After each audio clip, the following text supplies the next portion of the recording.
Bismillahirrahmanirrahim. Assalamualaikum teman-teman. Kali ini aku mau berbagi tentang 6 rahasia untuk menggapai kesuksesan. Sukses, siapa sih yang gak pengen menggapai kesuksesan di kehidupan ini? Kita belajar, kita bekerja, kita berkarir, kita menggapai cita-cita, tentu dan jelas mungkin supaya kita bisa menggapai kesuksesan. Kayaknya enggak deh, kita belajar, kita bekerja supaya kita gagal, big no.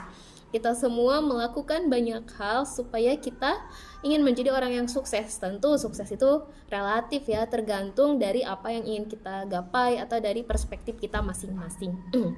Tapi tahukah teman-teman, ternyata ada 6 kunci, 6 rahasia sukses yang dituliskan di dalam Al-Quran. Bagaimana sih supaya kita menggapai kesuksesan, dan kesuksesan seperti apa yang harus kita gapai. Nah, menariknya di Quran surah Al-Mu'minun, Allah itu mencantumkan beberapa rahasia supaya kita menggapai kesuksesan. Tapi sukses seperti apa yang akan dan harus kita gapai melalui ayat ini, ayat-ayat di surat Al-Mu'minun ini ya, teman-teman semuanya. Kalau misalkan selama kita hidup di dunia, hidup itu kan berputar, kadang di atas, kadang di bawah, kadang bahagia, kadang sedih, kadang terluka, kadang kita senang dan lain sebagainya.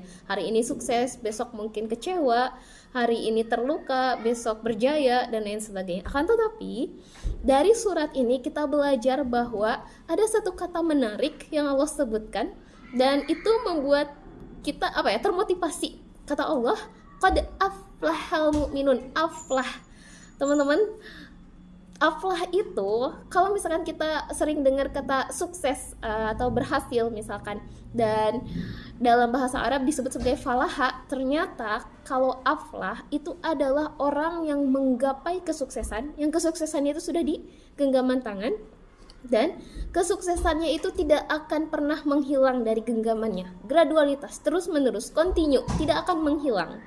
Nah, gimana sih caranya supaya kita mendapatkan kesuksesan yang ini, dan kesuksesan ini tidak hilang dari diri kita, supaya kita menjadi seorang aflah. Kalau teman-teman punya nama aflah, atau punya saudara atau teman yang namanya aflah, mudah-mudahan aflahnya itu sesuai dengan apa yang disiratkan dari makna kalimat ini ya. Amin. Oke, kita bahas yang pertama. A'udzubillahi minasyaitonirrajim. Bismillahirrahmanirrahim. Qad aflahal mu'minun. Sungguh sukses, sungguh beruntung orang-orang yang beriman, kata Allah. Siapa mereka? Yaitu yang pertama, alladzina hum fi sholatihim khoshi'un. Mereka memiliki kekuatan spiritual di dalam dirinya. Kenapa? Karena kekuatan spiritual ini akan membantu seseorang untuk kuat, yakin, dan trust terhadap keadaan dan kehidupan. Mereka bersikap optimis, maju ke depan, kemudian juga tenang menghadapi segalanya. Nah, dari mana mereka mendapatkan ini? Mereka mendapatkan ini dari membangun kekhusyuan di dalam sholat. Teman-teman semuanya, Ali bin Abi Thalib pernah mengatakan kalau misalkan kekhusyuan ini adalah ketenangan yang disertai dengan rasa takut kepada Allah Subhanahu wa Ta'ala. Takut tapi tenang gitu loh. Jadi khusyuk ini nanti mengantarkan kita untuk semakin yakin kepada Sang Maha Pencipta. Nah, kemudian juga kita tahu kalau misalkan bagi umat Islam, sholat ini adalah salah satu alat untuk meminta tolong Allah. Katakan di dalam ayat yang lain, wasta'inu bis-sabri was-shalah, minta tolonglah kalian kepadaku dengan sholat dan sabar, dengan sabar dan sholat. Jadi sholat ini benar-benar dijadikan sebagai alat untuk membangun komunikasi, untuk membangun kedekatan, bonding dengan siapa? Dengan Sang Maha Pencipta, dengan yang memiliki kita. Ya, jadi kunci pertama, rahasia pertama menjadi orang yang sukses adalah memiliki kekuatan spiritual. Dan bagi umat Islam jelas sekali dibangun melalui apa? Melalui sholat. Karena sholat adalah alat komunikasi kita dengan Allah. Kalau sholat kita aja nggak benar, bagaimana dengan hal-hal yang lainnya gitu. Kemudian yang kedua, walladzina hum 'anil lagwi mu'ridun. Apa ini? Yaitu mereka senantiasa produktif, efisien, efektif dalam mengerjakan apapun. Kenapa? Karena orang-orang yang sukses ini senantiasa pandai memilih dan memilah waktu, kegiatan apapun itu yang membangun dan mendorong mereka untuk produktif. Mereka meninggalkan hal-hal yang tidak berguna, senda gurau yang tidak berguna, perkumpulan-perkumpulan dan obrolan-obrolan yang tidak memiliki faedah itu ditinggalkan. Ya, ditinggalkan. Kita tahu bahwa kalau misalkan ada bahasan tentang bagaimana menjadi orang sukses, selalu produktivitas itu adalah salah satu poin penting menjadi orang sukses. Ternyata di Al-Quran surah Al-Mu'minun Allah sudah mencantumkan ini. Walladzina hum 'anil lagwi mu'ridun. Mereka meninggalkan kegiatan-kegiatan yang tidak berguna. Coba kita cek 24 jam kita itu lebih banyak manfaatnya atau lebih banyak tidak bermanfaatnya atau kurang bermanfaatnya. Coba kita cek. Kalau misalkan produktivitas atau kebermanfaatannya masih kurang, yuk kita review kembali, kita jadwalkan kembali bagaimana supaya kita bisa membangun produktivitas itu.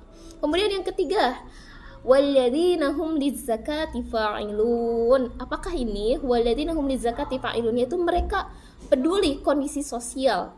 Mereka yakin bahwa kita nggak disuruh untuk soleh sendirian, kita nggak disuruh untuk baik sendirian, dan kita nggak disuruh untuk berhasil sendirian. Akan tetapi bagaimana keberadaan kita itu bermanfaat bagi orang yang lain. Nah, para ulama di sini ada beberapa pendapat terkait dengan zakat. Zakat itu kan berarti kita harus punya harta dong. Kalau nggak punya harta ya gimana mau zakat gitu. Yang ada kita adalah penerima zakat gitu. Nah, kata beberapa ulama dikatakan kalau misalkan ayat ini mendorong kita supaya umat Islam itu ya memiliki harta, supaya apa? Supaya bisa beribadah, supaya bisa berzakat gitu. Nah, tapi di salah satu tafsir, misal tafsir Ibnu Katsir juga mengatakan kalau misalkan yang dimaksud dengan zakat dalam ayat ini adalah bagaimana kita mensucikan diri kita, sebagaimana Allah juga pernah mengatakan di firman yang lain, Allah yuzaki may yasha, Allah yang mensucikan jiwa seseorang gitu. Apapun itu kita perlu, ketika kita memang memiliki kelebihan harta, zakat itu ya memang membersihkan harta kita dan membersihkan diri kita, termasuk secara harfiah kita juga mensucikan diri kita dengan berzikir, dengan senantiasa mengingat Allah Subhanahu wa taala, bermuhasabah gitu sebelum nanti dihisab oleh Allah. Nah, kemudian yang keempat, rahasia yang keempat adalah walladzina hum li furujihim hafizun. Bahwa kunci kesuksesan, rahasia kesuksesan itu adalah memiliki sikap moral yang tinggi. Teman-teman semuanya, moral, akhlak, apalagi zaman sekarang nih, ini sangat berkaitan erat dengan bagaimana kita mengendalikan hawa nafsu. Ya, menjaga kehormatan, kemudian juga menjaga harga diri dengan baik. Karena apa? Karena sebagai umat muslim kita sadar betul bahwa kehormatan kita, kemudian citra diri kita itu harus bisa mencerminkan citra Islam gitu. Supaya apa? Supaya Islam itu tidak disalahkan karena kelakuan kita gitu.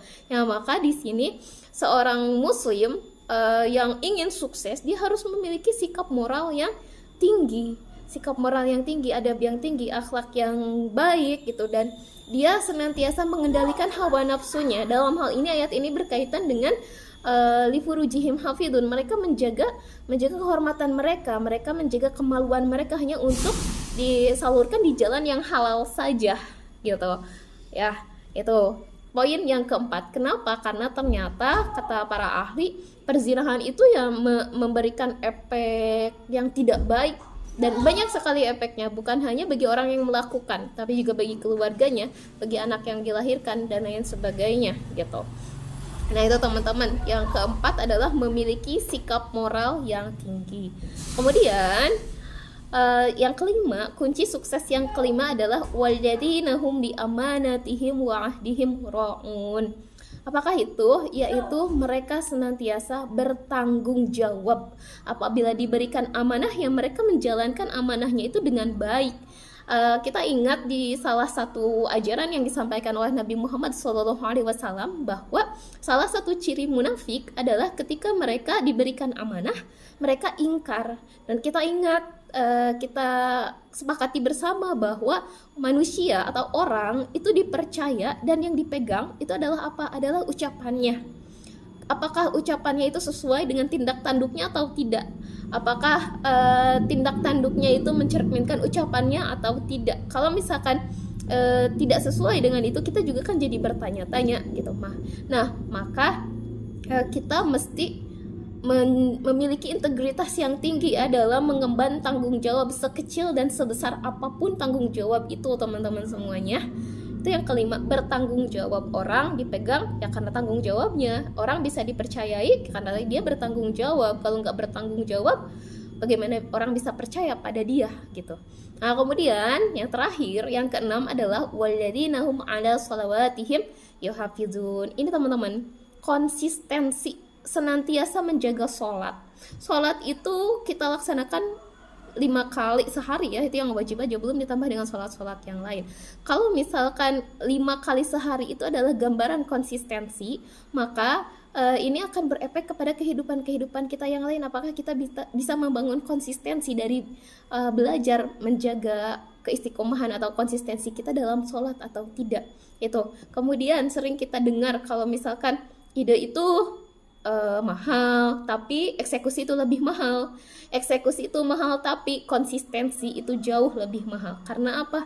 Karena dalam mempertahankan keistiqomahan atau konsistensi itu banyak sekali godaannya. Maka kita bagi seorang muslim, jika ingin meraih kesuksesan, konsistensi ini sangat penting.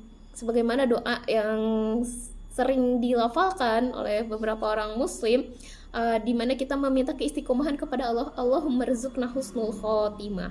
Nah, itu teman-teman 6 kunci kesuksesan yang itu bisa kita raih di dunia maupun di akhirat gitu. Kenapa? Karena bagi umat Islam, kesuksesan itu bukan hanya berbicara bagaimana kesuksesan di dunia saja, tapi bagaimana kita bisa meraih kesuksesan dunia juga berimplikasi pada kesuksesan kita di akhirat nanti.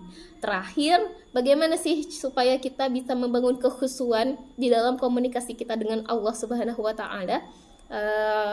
Ada beberapa tips supaya kita bisa membangun kekhusyuan di dalam komunikasi kita dengan Allah, yaitu pertama, lisan kita mengucapkan, 2, kepala kita menerjemahkan, 3, hati kita meresapi.